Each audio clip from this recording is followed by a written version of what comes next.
Do you want to know more about me? Please watch this video. So this is the 10 facts about me. Number 1, I love red color. I'm obsessed with red color. Anything that is red. Number 2, I love vegetable more than chicken or meat. Number 3, I love and I am obsessed with water more than soft drinks.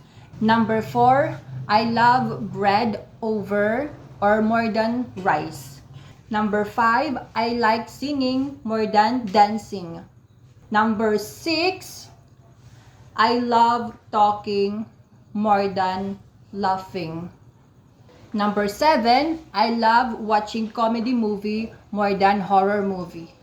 Number 8, I am introvert person, not extrovert. Number 9, I love walking more than jogging. Number 10, I love coffee more than milk tea. Yun lang, bye!